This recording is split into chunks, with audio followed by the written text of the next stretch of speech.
네, 84회 기출문제 한번 나가보도록 하겠습니다.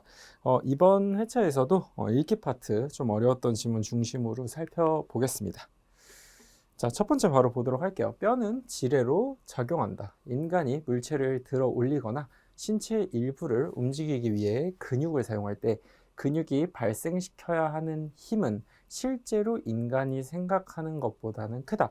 근데 사실 우리가 그 어느 정도의 힘이 필요한지에 대한 감이 딱 있으신 분들이 많지 않으실 거예요. 저도 마찬가지고. 그래서 생각보다는 어쨌든 좀 힘이 많이 필요한가 봐요. 오케이. 왜 그런지 모르겠지만 우리가 생각하는 것보다는 좀 크구나.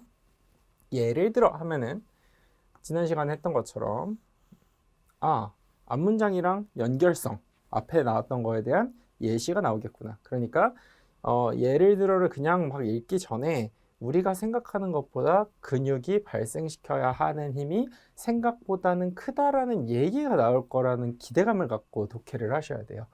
자, 손바닥 위에 15kg의 추를 놓고 있으려면 뭔가 생각보다는 힘이 더 필요하다는 얘기여야 될 것 같아요. 그래서 인간 팔의 이두근은 그보다 더 강한 힘을 생성해야 된다.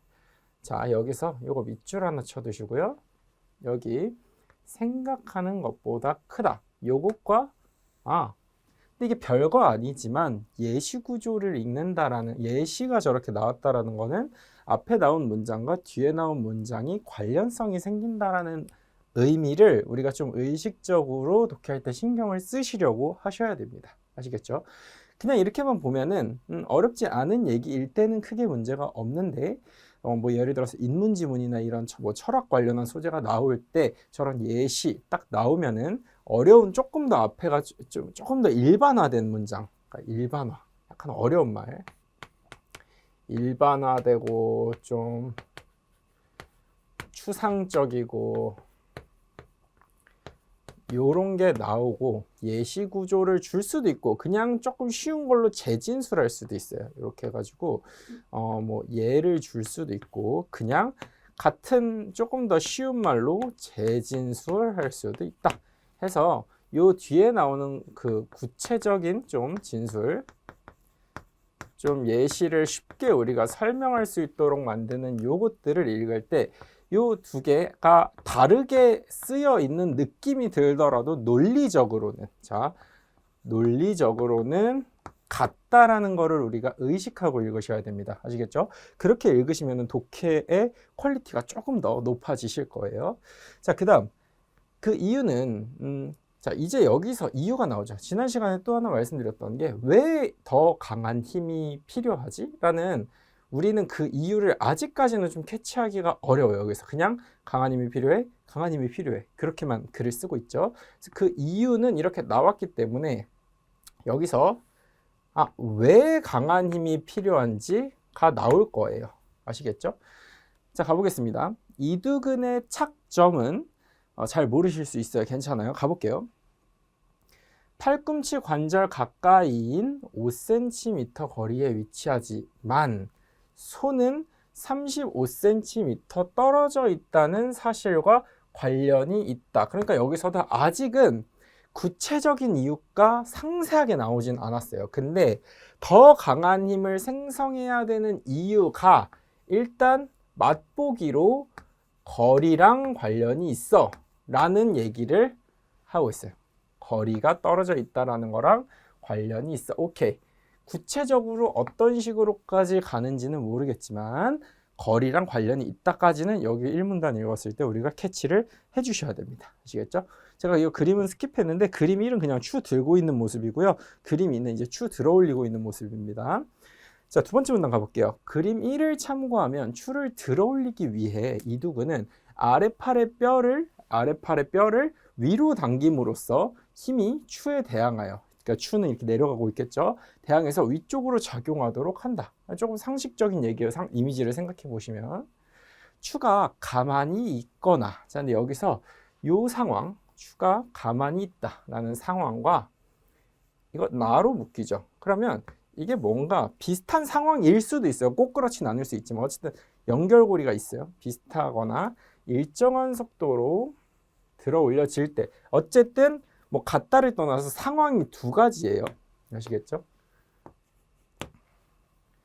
올려질 때 이 힘의 크기는 추의 아래쪽으로, 자, 가만히 있을 때 뭔가 작용을 하고 있겠죠. 그때 힘의 크기는 뭐냐라고 했을 때 추의 아래쪽으로 작용하는 중력의 힘과 같대요. 일단은 좀 불편하셔도 받아들이시는 거예요. 뭐 그래도 우리 중력이라는 게 좀 무게랑 관련도 있고, 그 추가 내리고 이렇게 우리 손이 이렇게 있을 때 이 추가 내리고 있는 요 힘이 결국에 이 추가 갖고 있는 중력의 무게다라는 그런 의미입니다.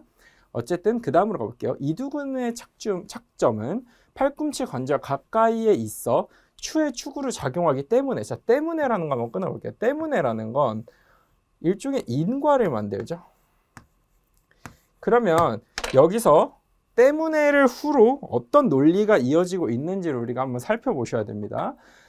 자, 가까이에 있대. 가까이에 있어서 얘가 어떤 논리를 펼치냐? 근육은 손에서 발휘하는 힘보다 상당히 큰 힘을 발휘해야 한다. 자, 볼게요. 이두근의 착점은 관절 가까이에 있어 추의 축으로 작용하기 때문에 근육은 지금 위에서 근데 했던 얘기랑 똑같은 얘기예요. 사실은 그냥 우리 손에서 발휘하는 힘, 손. 그러니까 이두근이 손보다는 이두근의 착점이 여기에 가까이 있고 근육은 손에서 발휘하는 힘보다는 큰 힘을 발휘해야 된다는 거예요. 자, 결국에 여기서는 손에서 발휘하는 힘보다 여기서 이두근의, 근데 이게 핵심적인 이유는 계속 얘기하지만 거리 때문이라는 거예요. 무슨 의미인지 아시겠어요? 그러니까 좀 불편할 수 있어요. 다시 한번 정리를 해볼게요. 이 문단 다시 보시면 이두근이 위로 당겨요. 그리고 힘이 추에 대항해서 위쪽으로 작용하도록 하는 거예요. 추가 가만히 있을 때는 일단 추에 가만히 있는 상황에서의 무게는 중력의 힘과 같은 거예요. 근데 이두근의 착점은 가까이에 있어 추의 축으로 작용을 하는 거예요. 그래서 근육은 손에서 발휘하는 힘보다는 상당히 큰 힘을 발휘해야 한다. 이게 1문단이랑 사실은 얘기가 연결이 돼요.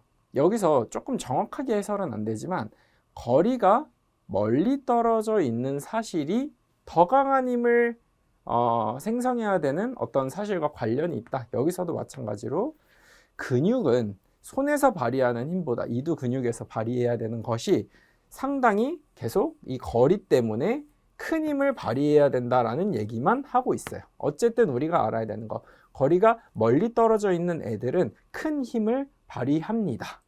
큰 힘을 발휘해야 합니다. 다시, 거리가 멀리 떨어져 있는 애들은 그만큼 큰 힘을 발휘해야 한다. 이거를 그냥 계속 반복해서 얘기를 해주고 있는 게 이 글입니다. 아시겠죠? 그 사실이 머릿속에 일단은 박힌 상태로 가셔야 돼요. 자, 그 다음 한번 가보겠습니다. 일정한 거리를 움직이도록 힘이 물체에 가해질 때 일향이 실행이 되는데 일은 힘과 거리의 곱으로 정의된다. 여기 한번 체크를 해볼게요. 자, 이런 식으로 개념의 정의를 마치 사칙연산으로 주는 이런 부분은 좀 주의하셔야 돼요. 왜냐하면 저 뭐 힘값을 어떻게 조절을 해서 일값이 어떻게 되냐, 거리값을 조절해서 일값이 어떻게 되냐, 이런 것들을 추론하게 나오는 문제들이 나올 가능성이 높거든요. 그래서 뭐 더하기 빼기 곱셈 나누기 이런 형태로 제시가 되는 정의들은 좀 신경 쓰셔야 돼요. 문제 풀 때 돌아가셔서 좀 따져보실 수 있어야 됩니다. 아시겠죠? 자, 그림 이와 같이 손바닥 위에 추를 위로 들어 올리는 운동을 할 때 이두근은 팔을 움직이기 위해서 일정한 양의 일을 수행을 해야 돼요. 뭐 팔을 움직이기 위해서 뭔가를 한다라는 거겠죠. 그 다음에 손은 추를 움직이기 위해서, 그러니까 여기서 우리가 개념적으로 두 가지가 지금 구분이 돼 있어야 돼요. 이두근, 손, 오케이, 움직이기 위해서 그와 동일한, 여기서 그와 동일한이라는 것은 좀 앞이겠죠. 이두근이 움직이는 것만큼 얘도 동일하게 해야 된다. 어쨌든 이 A라는 값과 B라는 값은 동일하게 유지가 돼야 되는 거예요. 자, 아래팔이 팔꿈치를 축으로 선회를 할 때 손과 이두근의 착점은 일종의 원호를 그리면서 일정한 거리를 이동한대요. 물론 정확하게 우리가 이미지로 상상은 안 갈 수 있어요. 그런데 어쨌든 손과 이두근의 착점이 원호를 그리면서 일정한 거리를 이동을 한다. 여기까지는 우리가 받아들여야 되는 어떤 팩트고, 자, 그러나 소는 원호가 더 큰 반경을 차지하고 있기 때문에 더 많이 이동한다라는 거예요. 좀 앞에서 나왔던 거리와 연결이 되어 있는 얘기겠죠. 어쨌든 손이 원호가 더 크다. 그래서 더 많이 이동한다. 뭐 더 크니까 때문에 많이 이동한다. 어느 정도는 받아들일 수 있겠죠. 자, 손과 이두근은 같은 양의 일을 실행하기 때문에, 자, 요게 같은 양의 일을 실행한다라는 걸 여기서 연결을 지으실 수 있어야 돼요.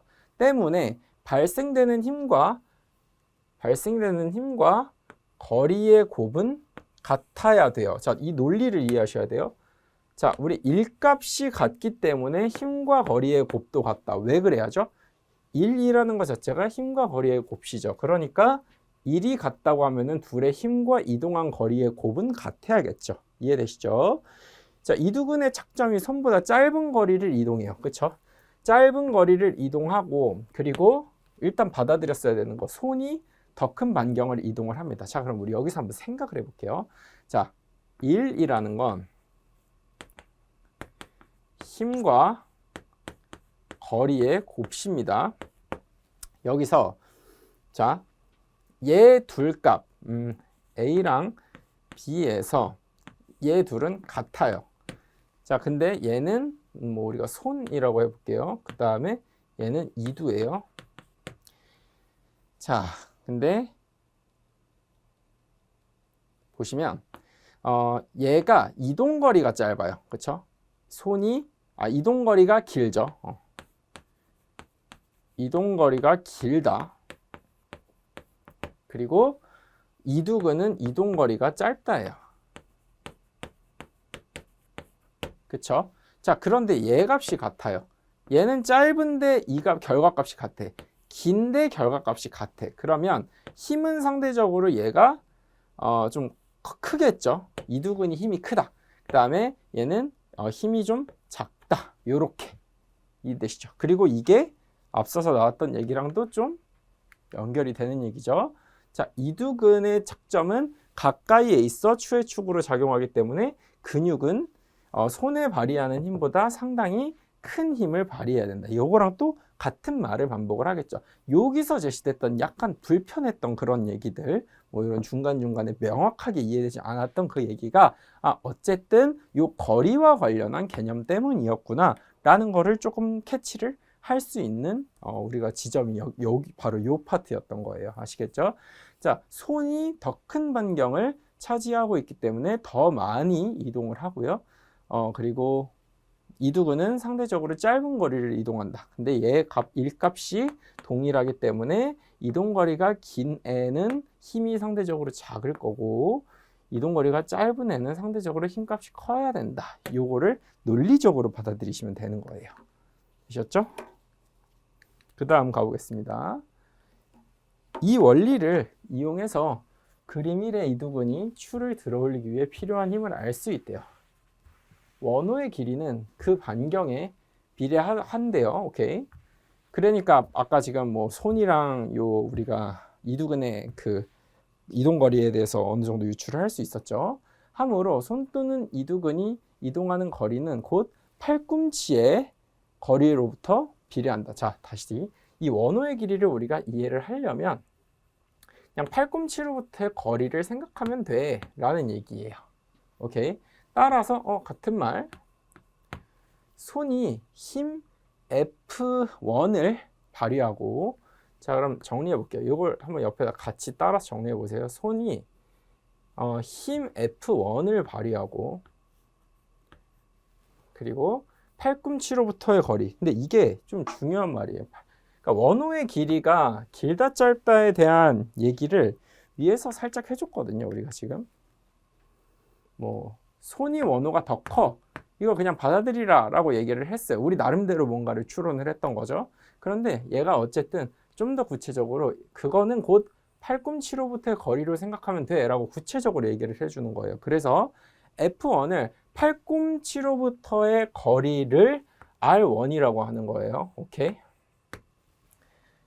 그러면 R1을 곱해. 그러면 이거에 비례하는 일을 한다라는 거예요. 이게 일의 공식이니까. 오케이. 자, 그리고 그렇죠. 이동거리의 팔꿈치로부터 거리에 비례하니까 요 일값도 요거에 비례해서 달라진다라는 거예요. 그리고 마찬가지로 이두근, 얘는 이제 이두근이에요. F2를 발휘하고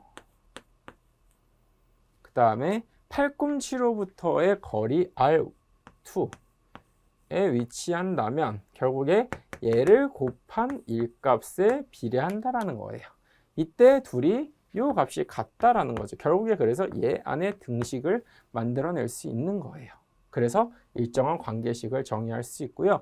15kg의 추를 손으로 들어 올릴 때 이두근은 얼마를 발휘한다라는 건데 요거는 뒤에서 나오기 때문에 문제에서 나오기 때문에 우리가 조금 더 이따가 가볼게요. 자, 이는 손의 추를 가만히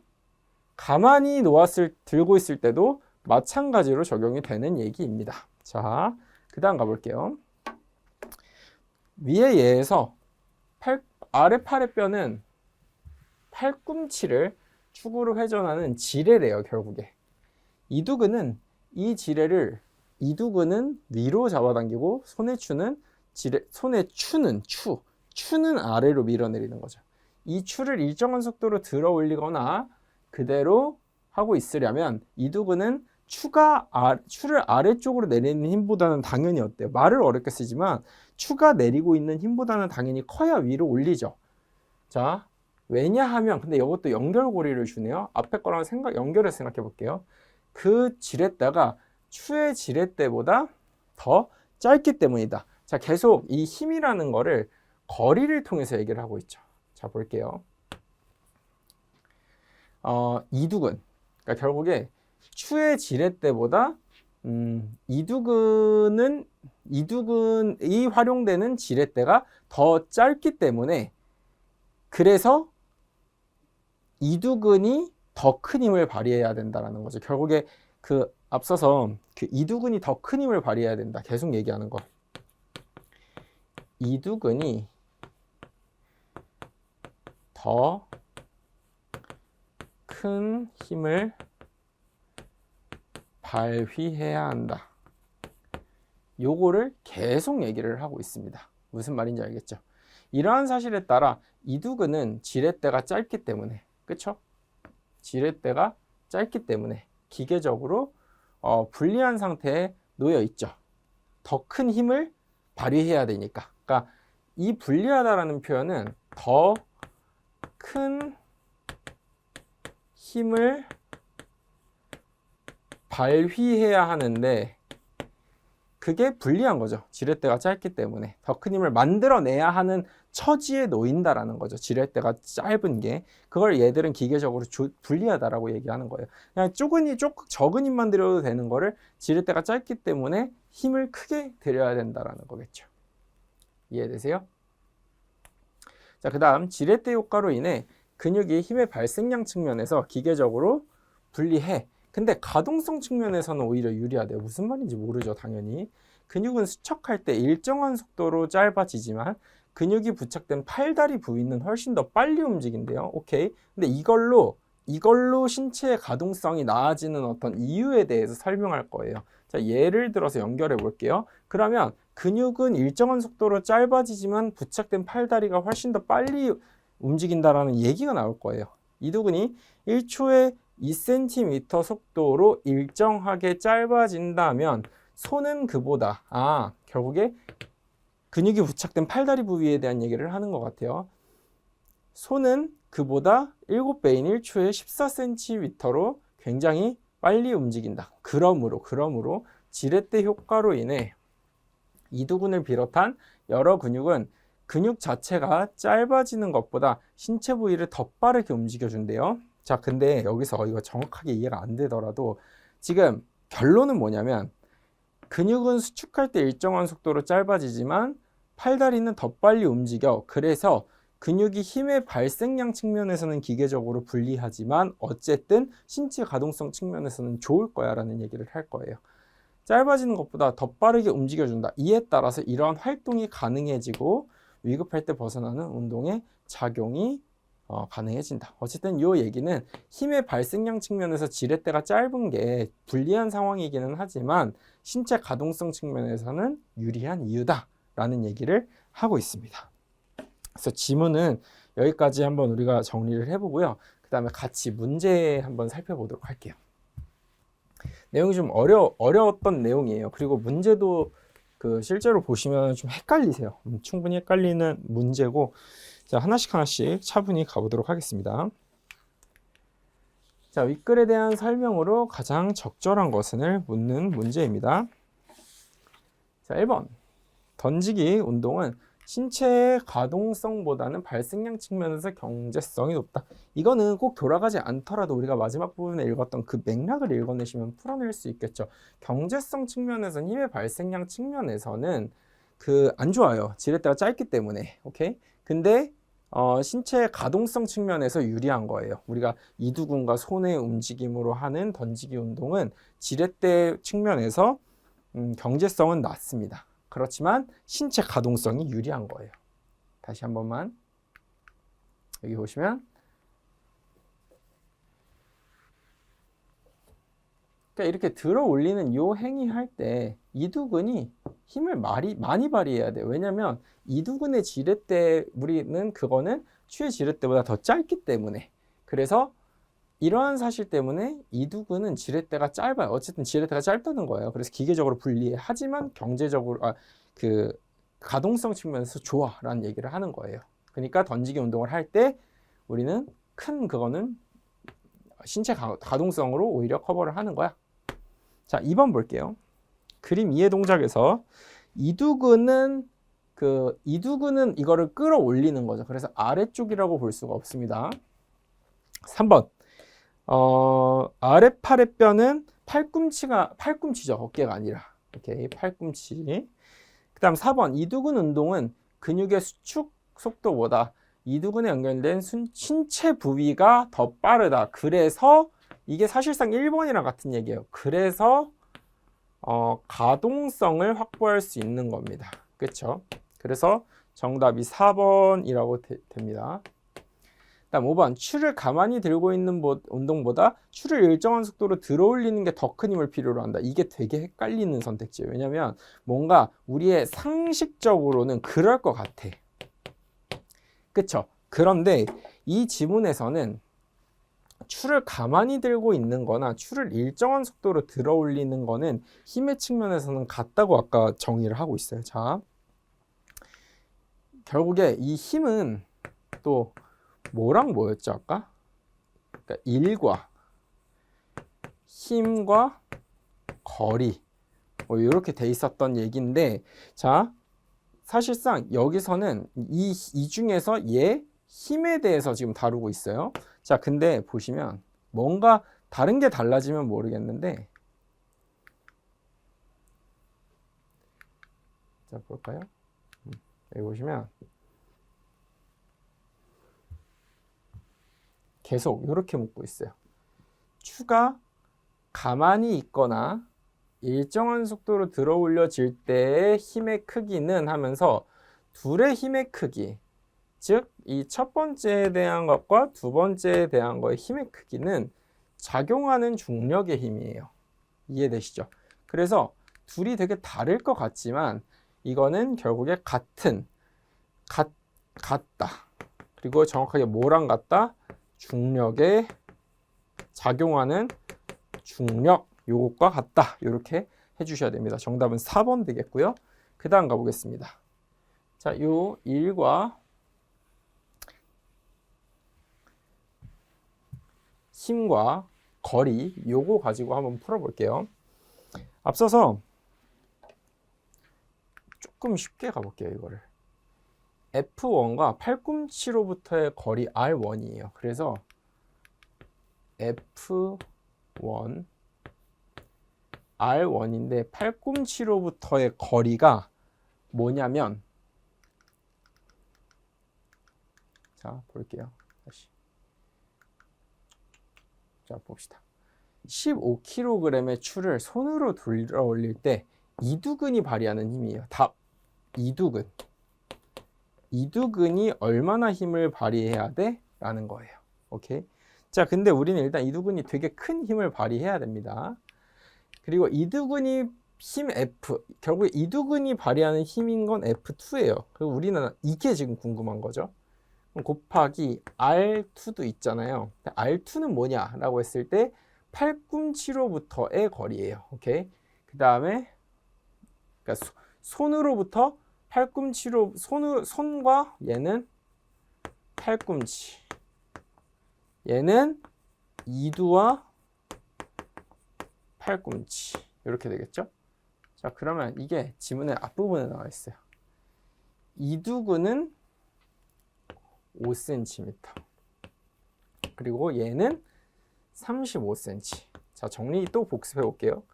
이런데 일값이 같기 때문에 F1은 상대적으로 작게 작용돼도 되고 F2는 이 값이 작으니까 얘가 커야 돼. 그래서 이두근이 많은 힘을 발휘해야 돼. 계속 이거의 반복이었던 지문이에요. 그쵸? 자, 그런데 여기서 하나 더. 근데 요게 조금 어려웠을 수 있어요. 그러니까 이렇게 되면은 이거 두 개를 조합해 보면 어떤 얘기가 나오냐면 F2 값을 구하려면 F1 곱하기 R1 분의 R2인 거죠. 이렇게 나와요. 근데 여기서 얘가 35고 얘가 5예요. 그럼 결국에 이거 나누면 7이에요. 그러면 이 F1이 뭐냐라고 했을 때 이 중력의 힘과 같은 이 값이 결국에 무게에 해당하는 15kg이다. 이렇게 나와야 돼요. 그러니까 여기서 이 무게가 중력이랑 관련이 있는 값이다. 중력이다. 물체가 받는 중력의 힘. 저 물체가 받는 중력의 힘이라는 걸 무게로는 사실 아셨어야 푸실 수 있는 문항이에요. 이거는. 그래서 정답이 7 곱하기 15인 105다. 요렇게 답이 나오는 과정은 이래요. 오케이. 근데 이제 뭐 저 안에서 계산하기 위해서 숫자를 좀 어찌저찌 이 개념을 완벽하게 몰랐어도 그래도 그냥 있는 숫자에서 대입해가지고 넣어서 풀으신 분들도 많이 계실 거예요. 오케이. 조금 요런 배경 지식은 필요했었던 문항입니다. 그래서 정답은 3번 105kg 되겠고요. 다음 문제로 넘어가 보도록 하겠습니다. 아, 요거 진짜 어려웠어요. 이건 진짜 어려웠고 이미지가 좀 깨졌는데 어쨌든 작용점, 받침점, 힘점, 그 다음에 받침점, 작용점, 힘점, 그 다음에 받침점, 힘점, 작용점 요렇게 세 가지로 구분이 되는 그런 이미지입니다. 자, 그래서 요거를 한번 비교해서 보는 건데 그냥 개인적으로 솔직하게 말씀을 드리면 이거는 풀다가 내가 확신을 갖고 요 답을 이렇게 고르신 분들이 많지 않을 것 같아요. 정답률도 낮고요. 그리고 실전에서 이 내용을 읽어내는 것 자체가 쉽지 않거든요. 그래서 읽다가 요런 문항들 풀다가 시간이 안 될 것 같아. 이걸 너무 많이 잡아먹을 것 같아. 하면 이런 것들을 오히려 스킵하시는 것도 전략이 될 수 있어요. 솔직하게는. 아시겠죠? 자, 내용 한번 볼게요. 윗글을 바탕으로 할 때 보기에 탐구 내용 중 적절한 것을 모두 고르시오라고 얘기합니다. 질에는 고정되어 있는 받침점을 기준으로 하여 받침점과 힘점 사이의 거리와 받침점과 작용점 사이의 거리의 관계에 따라 더 큰 힘을 내거나, 이거는 좀 지문에서 계속 나왔던 얘기예요. 물체를 멀리 움직일 수 있다. 일종 질에는 이렇고 받침점의 작용점과 힘점 사이에 있는 지뢰로 받침점에서 작용점 사이의 거리가 받침점에서 힘점 사이에 있는 거리보다 짧다. 그러니까 우리 얘기했던 5cm, 35cm 뭐 이런 것들을 하는 거겠죠. 그 다음에 2종 질에는 작용점이 받침점과 힘점 사이에 있으며 3종 질에는 힘점이 받침점과 작용점 사이에 있다. 이렇게 얘기하는데 사실 잘 안 그려지실 거예요. 우리 하나씩 가볼게요. 그냥 기억, 그림에서 팔에 이두근의 작용. 그럼 우리가 이두근의 작용에 대해서 한번 생각을 해볼게요. 일단 이두근은 기억부터 볼게요. 팔꿈치가 있을 거예요. 그리고 이게 뭐였죠? 받침점이에요. 여기까지는 따라오셨죠? 써 있으니까. 그리고 손이 있고요. 얘가 이두근이죠.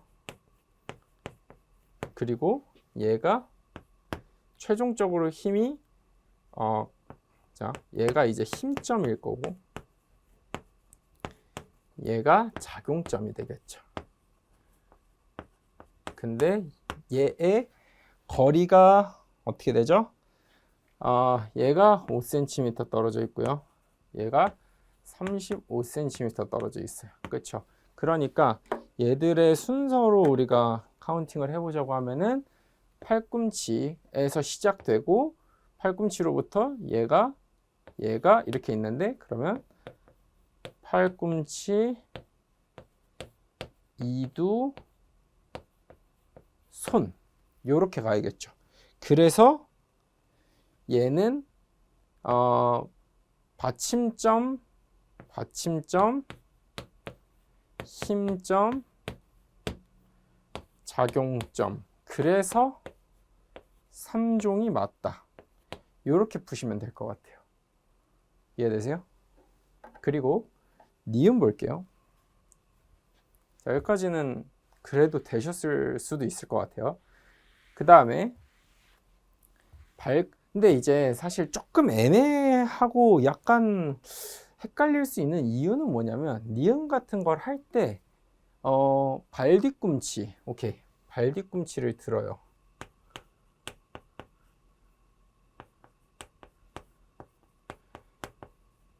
이걸 들었어. 그리고 발끝이라고 써 있어. 오케이? 그런데 자, 발 뒤꿈치랑 발끝이 있는데 그럼 이게 둘 중에 하나는 일단 근데 발끝에 힘이 닿긴 하지만 어쨌든 얘로 서 있어야 되니까 얘가 받침점이 될 거예요. 그쵸? 근데 그리고 발 뒤꿈치가 자 들어 올려지는 애겠죠. 근데 여기서 좀 헷갈리는 게 과연 여기 말고 그러면 얘 힘을 주는 그러니까 얘는 만약에 발 뒤꿈치는 들어 올려지는 애니까 얘를 우리가 작용점이라고 볼게요. 그러면 자 여기서 과연 힘점에 해당하는 애를 뭐로 잡을 것이냐. 근데 발끝으로 대고 발 뒤꿈치를 들어 올리려면은 뭐 종아리 근육 같은 게 필요하겠죠. 뭐 이렇게 해볼게요. 그러면 얘도 거리로 생각했을 때 발끝 받침점에서 시작을 하고 그 다음에 얘가 가깝고 얘가 그 다음 멀겠죠. 그래서 받, 작, 힘 이렇게 요걸 좀 캐치하는 게 좀 애매하다라고 느끼신 분들도 있을 것 같아요. 근데 이렇게 됐을 때는 그래서 얘가 1종이 아니라 2종이 돼야 됩니다. 이해되세요? 2종이 돼야 되고요. 네, 디귿 가보도록 하겠습니다. 디귿 보시면 짧은 먼키 스패너보다 긴 먼키 스패너를 사용할 때 더 큰 힘이다라고 하는데 자 우리가 같은 일을 할 때 아까 힘과 거리였어요. 자 긴 애야 긴 얘가 길어 그럼 힘 어떻게 돼요? 덜 필요하겠죠. 긴 먼키 스패너가 덜 힘 줘도 돼요. 알겠죠? 그래서 이렇게까지는 왔고 자 디귿 리을도 요게 좀 헷갈려요.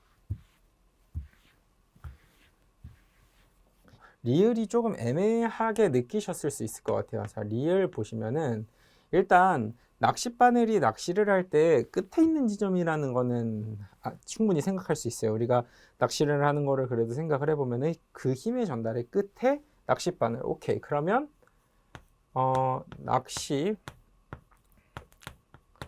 바늘이 작용점이다. 여기까지는 괜찮은데 과연 3종 지뢰가 맞나? 라고 하면은 저 낚싯대를 하는 상황에서의 받침점과 힘점을 우리가 정의를 해야 되는데 사실 더 깔끔하게 나왔으면은 낚싯대 뭐가 힘점이고 뭐가 받침점이다 라는 거에 대한 우리가 추론할 그래도 생각해 볼 수 있는 그 키워드들이 딱딱 있었으면 더 깔끔하게 풀 수는 있었을 것 같기는 한데 어쨌든 우리가 뭐 받침점이라고 하는 거는 이 지문으로 좀 연관해서 그래도 생각해 보면 그 낚시하는 거를 지탱하고 있는, 어쨌든 낚시를 할 때도 우리가 힘을 전달하는 과정에서 봤을 때 이것도 그냥 뭐 관절이라고 우리가 볼게요. 뭐 팔꿈치 같은 거. 그리고 자, 힘점이에요. 힘점을 뭐 우리가 뭐 손목 같은 거로 한번 볼게요.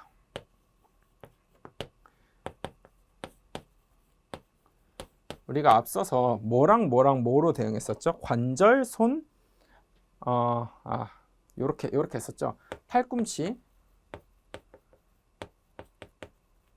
그 다음에 이두, 손, 요런 식으로 관절이 받치고 좀 손목이 힘을 만들고 낚싯바늘로 적용이 되는 거, 뭐 이런 식으로 한번 대응을 시켜 보시면 될 것 같아요. 어쨌든 중요한 건 거리적으로 봐야 되는 거죠. 거리적으로 낚싯대는 조금 생각하긴 그래도 할 수 있었던 부분은 얘가 그냥 쭉 길게 있잖아요. 어쨌든 끝에 있는 애는 얘다라는 걸 알 수 있어요. 그쵸? 그래서 우리가 이거 순서를 잡을 때도 받침점, 힘점, 작용점, 그래서 얘를 3종 지뢰로 보는 것이 맞다, 이렇게 보시는 게 맞을 것 같고요. 그래서 2번까지 정답은 2번 이렇게 하시면 될 것 같습니다. 이 문항 같은 경우에 지문도 꽤 어려웠고 문제 같은 경우에도 쉽지 않았습니다. 그래서 같이 해설을 해봤고요. 한번 복습하시면서 또 스스로 오답 체크 한 번 더 꼼꼼하게 해보시면 좋을 것 같습니다. 저희는 이 지문은 이렇게 마무리하고요. 그 다음 지문으로 넘어가 보도록 하겠습니다.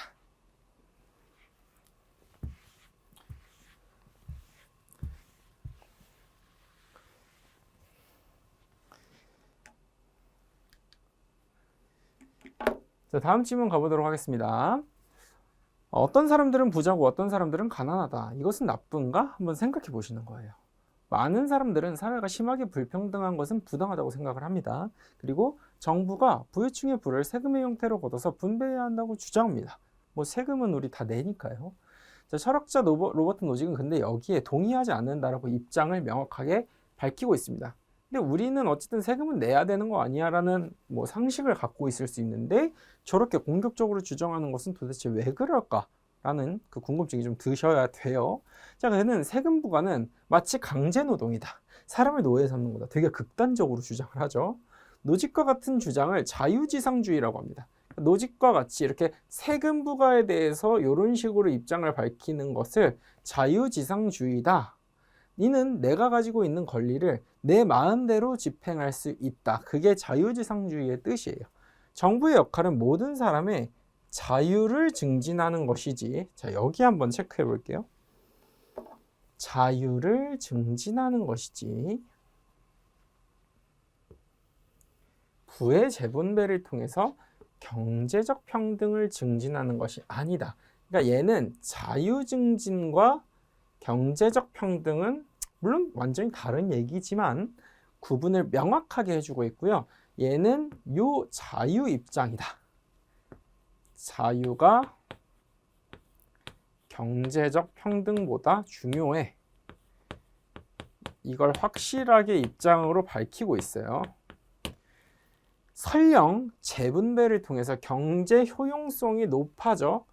뭐 경제 어쩌고 저쩌고 다 좋아. 그런데 높아진다고 하더라도 얘는 노직은 자유가 제일 중요해 라는 얘기를 하고 있는 거예요. 어쨌든 요 얘기를 반복을 하고 있습니다. 그러면 이 지문을 딱 읽었을 때 노직이라는 사람은 자유라는 가치가 매우 중요하고 그 자유를 경제적으로 평등, 경제적인 효용성이 아무리 높아진다 하더라도 이 자유 가치에 되면 나는 NO라는 게 노직의 입장이다 라는 거를 확실하게 캐치해 주셔야 됩니다. 자, 노직에 따르면 내 몸으로 노동을 해서 얻은 산물은 정당히 내 소유물이래요. 어떻게 보면 당연한 얘기인데 이 재산을 소유할 수 있는 방식을 세 가지로 정의를 합니다. 오케이, 재산을 소유하는 방식 세 가지. 첫째, 아무도 소유하지 않은 자연세계의 일부를 취득하는 거예요. 그러니까 뭐 아무도 소유하지 않은 그냥 자연으로 가가지고 그걸 취득하는 건가 봐요. 근데 이것은 로크가 다른 사람도 넉넉하게 이용할 수 있도록 넉넉하게 남겨두면 된다는 단서를 달아 허용한 거래요. 그러니까 아무 그 주인이 없는 거를 가가지고 내가 취득해요. 그냥 길거리에 있는 그 주인 없는 곳에 가가지고 뭐 과일 같은 걸 먹었어요.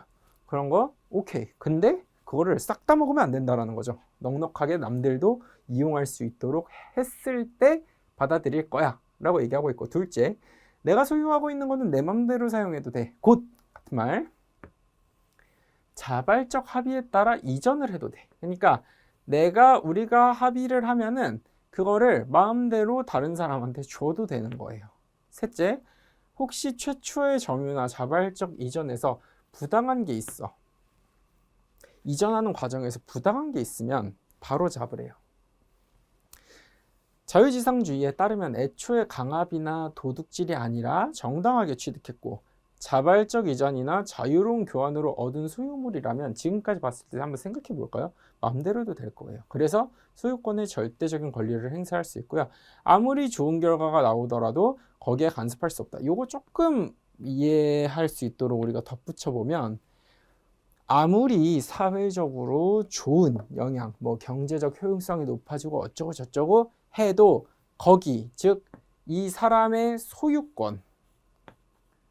소유권에 대한 절대적 권리, 이거 아무리 온 세상이 행복해져도 이거 침해하는 거는 나는 안 돼 라는 얘기예요. 노직은 이 주장을 극대화하기 위해서 예시를 하나 듭니다. 체인벌린의 펜이에요. 펜.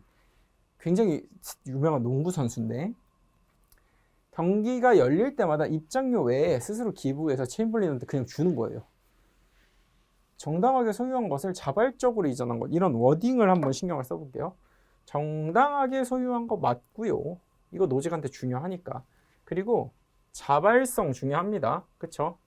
자발적으로 이전 중요해요. 사람들은 원하는 대로 쓸 권리, 맞죠? 이해되시죠? 체인벌린에게 돈 쓴다고 누구한테 잘못하는 거 아니잖아요. 이때 구단주가 체인벌린 너 그딴 거 나눠줘, 명령할 권리가 있는가? 근데 여기까지만 봐도 저는 노직은 좋아요, 싫어요? 싫어할 것 같아요. 그쵸? 왜? 다 자발적이고, 그런데 왜? 권리가 있어? 그 돈은 자발적 이전에 의해 체인벌린의 소유가 되었으므로 강제나 그거를 뺏긴다면은 체인벌린의 권리를 침해하는 거 맞아요. 노직은 세금 부과는 마치 그런 약탈과 같다. 우리가 일한 노동의 대가 중 일부를 세금으로 거두어 간다면 그거는 남을 위해 일을 한 거다.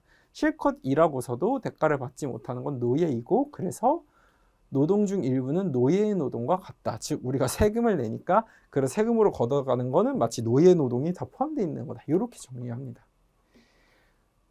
특이하고 그래도 참신한 말상이죠. 노직은 체인벌린과 같은 사람들이 나쁜 짓을 하지 않고도 부자가 될 수 있죠.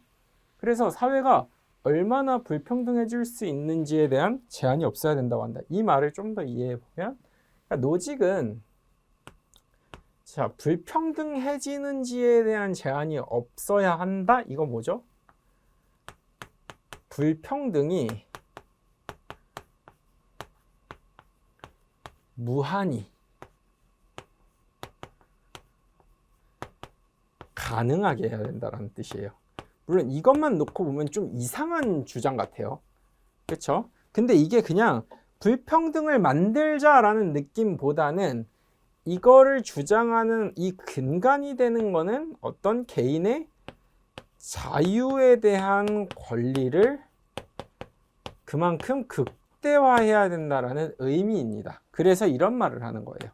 애초에 돈을 정당하게 가진 사람이 그 사람에게 자유롭게 준 것이라면 정부는 개입하면 안 된다. 따라서 같은 말, 돈을 훔쳐서 주지 않는 한, 즉 이거는 부정적으로 취득한 어떤 그런 게 아니라면 정부는 가져가면 안 된다. 부의 평등을 보장하려면 정부는, 자 만약에 부의 평등, 뭔가 말은 저 말 자체를 좋다 나쁘다 판단하기는 어렵겠지만 뭔가 사회적으로 괜찮아 보이는 것 같은 저런 말, 정부는 자유로운 거래를 막아야죠. 부의 평등을 보장하려면 세금 같은 걸 걷어야 되니까. 노직은 이러한 엄격한 규제, 즉 부의 평등과 같은 규제는 부당해요. 얘는 부의 재분배 싫어요. 이는 대부분이 가난하고 소수만 부유한 사회처럼 매우 불평등한 사회여도 노직은 불평등이 괜찮아요. 아시겠죠? 그래야 돼요. 자유를 보장해야 되니까. 이해되세요? 자, 여기까지. 다음 문제로 가보도록 할게요. 자유지상주의의 주장입니다. 부의 재분배는 개인의 자유를 최대한 보장하는 거다. 자, 근데 연결이 잘못됐어요. 키워드적으로. 부의 재분배가 자유를 최대한 보장하지 않죠. 2번, 평등을 위해서, 그러니까 자유를 보장해야 된다는 거는 맞는데 이게 평등한 사회를 위해서 하는 건 아닙니다. 그 다음에 자유의 가치는 경제 효용성이 극대화될 때 정당화하는 게 아니라, 자, 경제 효용성 같은 거 크게 이 사람 관심 아니에요. 자유가 중요한 거예요. 오케이. 4번, 자유를 보장하고 불평등을 근데 이 사람은 정부가 개입해야 된다고 자체를 보지 않아요. 5번, 결과적으로 불평등하고 비효율이어도 자유는 가장 소중하다. 그러니까 이 말이 그냥 좀 나쁜 말 같죠? 근데 나쁜 말이라고 그냥 오답하면 안 돼요. 그냥 나쁜 말이라고 고르는 거 아니에요. 정답은 5번입니다. 80번, 마을에 우물이 하나밖에 없어요. 기억으로 적절하지 않은 것은. 자, 기억 뭐였죠? 볼게요. 재산을 소유할 수 있는 방식. 요거 기억 안 나면 이제 돌아가서 딱 보면서 연결하시면 돼요. 우물에서 길러 올린 한 바가지 물로 빙수를 만들어 판다. 전혀 문제 없어요. 그쵸? 우물에서 길어 올린 물은 일단 누군가의 소유는 아니라고 보고, 근데 하나밖에 없는 거예요. 오케이? 근데 그걸 내가 만들어 가지고 팔았어요. 큰 문제 없죠. 2번, 마시지 않고 버려. 이것도 맞아요. 근데 이거 딱 봤을 때 나쁘죠. 나쁜 건 맞지만 노직 입장에서 안 된다라고 규정한 것들이 아니에요. 자, 이게 무슨 말이냐면, 노직이 지금 비판하는 건 뭐냐면, 아까 하나 그거 있어요. 혼자 소유하는 거. 여기 넉넉하게 남기지 않을 경우, 넉넉하게 남기지 않아. 그리고 뭐 부당하게, 이런 거 싫어해요, 노직. 그래서 2번은 근데 이거랑은 크게 상관이 없어요. 그렇죠? 3번 볼까요? 새치기에서 이거 안 되는데, 노직 싫어하는데 양보했어? 잘했어. 4번, 자발적 노력만으로 하는 거 너무 좋아요. 부정적이지도 않고 자발적이야. 너무 좋은데 모두 이거 하나로 틀린 거예요. 이거 정답률 낮죠? 이런 게 디테일입니다. 아시겠죠? 5번, 우물에서 길어 올린 한 바가지 물을 길어 올릴 시간이 없는 사람에게 강압이나 사기 없이 파는 거 너무나도 정당한 행위죠. 됐죠? 80번, 4번입니다. 자, 81번. 이제 비유하는 건데, 그 체인벌린이 그 기부금 했던 거는 재분배가 아니죠. 이건 뭐 강압적으로 뭘 한 게 아니기 때문에 이건 쉽게 정답이 1번입니다. 그 다음에 구단주, 마치 정부, 그 다음에 농구 경기. 체인벌린이 노동하는 게 농구 경기죠. 근데 기부금을 나눠줘 라고 얘기를 했었던 거는 곧 세금 내라는 정부 입장에서, 그 다음에 나눠주라는 명령이 곧 명령 자체는 세금을 부과하는 그런 행위겠죠. 그래서 이건 어렵지 않게 정답은 1번 되겠습니다. 자, 그 다음 체인벌린에 대한 질문과 노직의 답. 그러니까 노직의 주장을 고르는 거예요. 이렇게 물어볼 수 있겠죠. 체인벌린이 혼자 한 거 아니잖아. 그러니까 주장은 체인벌린은 입장료와 별개로 돈을 받은 거기 때문에 체인벌린이 어떻게 보면은 그 팬이 전혀 그런 경기 뭐 이런 거랑 상관없이 어쨌든 체인벌린이 경기 관련한 그런 수익 외에 받은 거기 때문에 문제가 없다라고 얘기를 하는 거예요. 2번, 훔친 돈일 수도 있지 라고 얘기하는데, 노직은 그래서 정당한 소유물에 대해서만 나는 주장을 하는 거야. 3번, 강압을 받아서 기부한 거 당연히 정당한 이전에서만 가능한 거야. 4번, 다른 사람도 필요해? 근데 필요하다고 해서 빼앗는 건 옳지 않다. 너무 맞죠? 그 다음에 체인벌린이 기꺼이 줄 수도 있어. 근데 자발적 기부는 억압하는 게 아닙니다. 체인벌린이 만약에 자발적으로 주면 억압 아니에요. 아시겠죠? 그래서 여기까지 좀 살펴봤는데, 이번 지문이 아까 지렛대 관련한 거는 많이 어렵고, 뭐 노직 관련한 것도 좀 보여드리고 싶었던 거는, 우리의 상식이랑은 조금 뭔가, 물론 저걸 상식이 아니라고 하는 건 아니지만, 우리가 상식적으로 생각하는 거, 그걸로 나쁜 말 좋은 말 이렇게만 문제를 푸시는 게 아니에요. 국어를 풀 때는 지문에 제시된 걸 바탕으로 판단하는 거, 그게 가장 중요하다는 사실을 잊지 마시고요. 이번 84회차는 여기까지로 마무리하고 85회차 기출문제 풀이 때 또 인사드리겠습니다. 수고 많으셨습니다.